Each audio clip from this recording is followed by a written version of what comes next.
Hello বন্ধুরা, শুভ সকাল। কেমন আছো সবাই? আশা করছি সবাই খুব ভালো আছো আর আমরাও খুবই ভালো আছি। হাউস ওয়াইফ কৃষ্ণার চ্যানেলের নতুন আরও একটি ভিডিওর সঙ্গে তোমাদের সকলকে অনেক অনেক স্বাগত জানিয়ে আজকে একটি নতুন ভিডিও শুরু করলাম। সাথে থেকেও আশা করছি তোমাদের খুবই ভালো লাগবে। আর যে একটুখানি সাজগোজ করে রয়েছে, মানে বুঝতেই পারছো শ্বশুর বাড়িতে অবশ্যই নেই, বাপের বাড়ি এসেছিলাম। মেজো ঠাকুমার শরীরটা ভীষণই পরিমাণে খারাপ, যার কারণে দেখতে এসেছিলাম। আর একটা দিদিরও অ্যাক্সিডেন্ট হয়েছে, পায়ে অপারেশন হয়েছে ছোট্ট একটা। তো যার জন্যই আসা মনে কি জায়গায় রয়েছে, যেহেতু মানে বাপের বাড়িতে রয়েছে আমার জেঠুর মেয়ে। তো সেই জন্য একদম দেখে গেলাম একটুখানি। তো যার জন্য কিছুদিন আগে তো দেখেছিলে যে গেছিলাম, তারপরে আবার এরকম একটা ঘটনা ঘটে। আর ভেবেছিলাম যে সকালবেলাতেই বাড়ি চলে আসবো, মানে রাতটুকুর থেকেই সকালবেলায় বাড়ি চলে আসবো, কিন্তু সেটা তো আর হলো না। এই বুঝতে পারছো এত বৃষ্টির সময়ে তুমি যা ভেবে যাবে সেটা কিন্তু একদমই হবে না। তো যার কারণে আটকে পড়লাম, আবার বিকালবেলার দিকটাই আসতে হলো। দেখো কী পরিমাণে বৃষ্টি শুরু হয়েছে, মানে কোনো রকম ঘুম থেকে উঠে স্নানটা সেরে নিয়েছিলাম, বুঝতে পেরেছিলাম যে বৃষ্টি হবেই। আর বৃষ্টি হলে এখন ১-১.৫ ঘন্টা তো কোনো কথাই নেই বন্ধ হবার। তো এই হচ্ছে ব্যাপার, মানে বৃষ্টি হচ্ছে আবার রোদ্দুর চলে আসছে, আবার বৃষ্টি হচ্ছে, এরকম হচ্ছে বর্ষাকালের মেঘ, বুঝতেই পারছো। তো ভীষণ পরিমাণে সকাল দিকটা বৃষ্টি হলো, যার কারণে আটকে গেলাম, আর আসা হলো না। আর ভগবানের কাছে সবাই একটু প্রার্থনা করার জন্য ঠাকুমা আর দিদি খুব তাড়াতাড়ি সুস্থ হয়ে যায়, আর সেই খবরটাও তোমাদেরকে জানাতে পারি।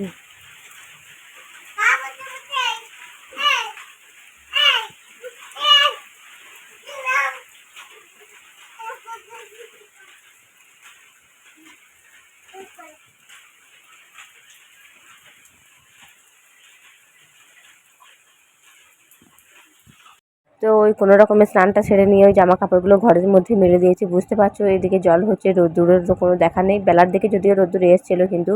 আর বরকে একটু চা বানিয়ে দিলাম।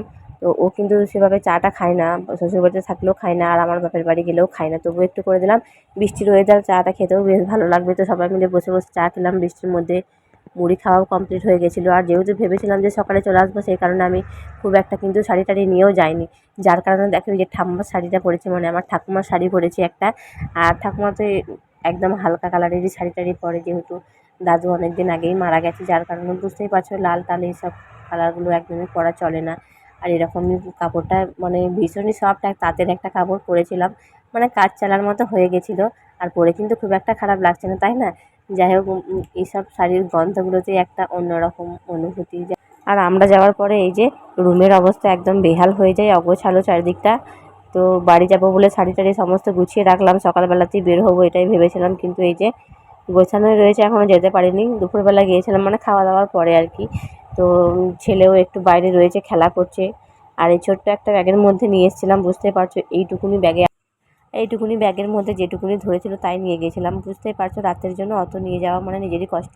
একটা সুতির ছাপা শাড়ি নিয়েছিলাম, যেটা গাজনে প্রথমবারই ভেঙে একবারই পরা হয়েছিল, আর ছেলের জন্য তো 2-1টা জামা নিয়ে যেতেই হয়েছিল। আর এই যে দেখো বাইরের অবস্থা, বেলার দিকে কিন্তু বেশ ভালোই রোদ্দুর বেরিয়েছে, যার জন্য এই যে ভেজে জামা কাপড়গুলো রোদ্দুরে দিয়ে দিলাম, একটু শুকিয়ে গেলে নিজেরই নিয়ে যাওয়ার সুবিধা। আর কিনা হয়তো ব্যাগটা কিন্তু একদমই ভারী হয়ে যাবে, এদিকে আবার বাচ্চা আছে। তো দেখো রোদ্দুরে শুকিয়ে যাবে ভালো রকমের, আর পাতলা তো খুব একটা সকালে সময়ও লাগবে না। ওদিকে ঠাকুমা কিন্তু রান্না বান্না করছে, আর আমি একটু হেল্প করেছি সকালবেলা। আবার তারপরে একটু ঠাকুমার কাছে গেছিলাম, মানে মেজো ঠাকুমার কাছে গিয়েছিলাম, কাকিমার কাছে একটু গল্প করছিলাম। তো গেলে তো এই হয়, কাজের চাপ তো সেরকমভাবে কিছুই থাকে না, তবুও ঠাকুমার একটু হাতে হাতে সাহায্যটা করে দিই।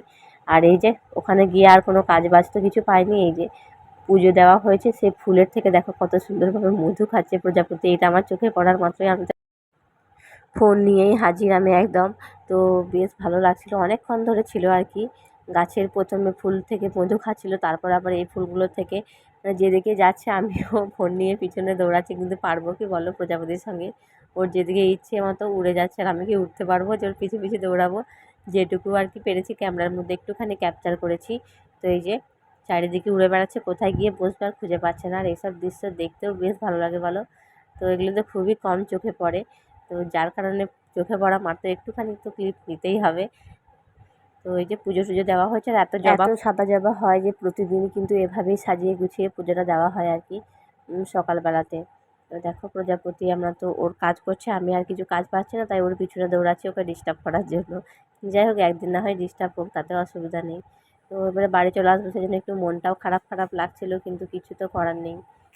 বাপের বাড়ি গেলে তো আসতে হবেই ফিরে, সেটা নিয়ে আর ভাবনা করেও লাভ নেই। এদিকে খাওয়া দাওয়ার পর্ব চলবে এবারে, মানে দুপুরবেলাতে খাওয়া দাওয়া সেরেই বাড়ি যাব। আর রোদ্দুর তো সেভাবে দেয়নি, হালকা দিয়েছে। আর বিকালবেলা যদি আবার বৃষ্টি নেমে যায় সেই ভয়ে একটু সকাল সকালে বেরিয়ে গেছিলাম। খাওয়া দাওয়ার পরে একটুখানি বসেছিলাম। তারপরে এই যে আমার কাকুর মেয়ে, এই যে একটা বোনের ছেলে, ও জানলায় উঠে দেখো কি দুষ্টুমি শুরু করেছে। তো এবারে খেয়ে নিয়ে পরে রেডি সেডি হবো, তারপরে যাবো গুটি গুটি পায়ে বাড়ি।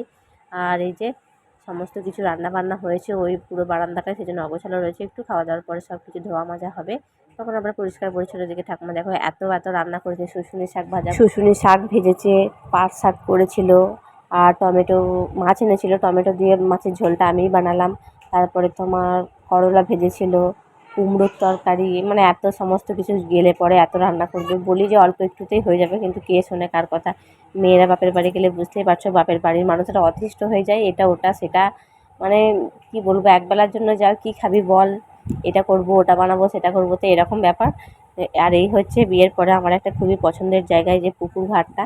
তো বিয়ের আগে তো এটা বাঁধানো ছিল না, তখন থাকলে কী যে ভালো হতো। যাই হোক, এখন শুধু ভেবেই ভালো লাগে। আর এই যে একটা জেঠুর বাড়ি ওর পুকুর পাড়ে, আর একটা আছে জেঠুর বাড়ি, আর এই হলো আমাদের বাড়ি মাঝখানে।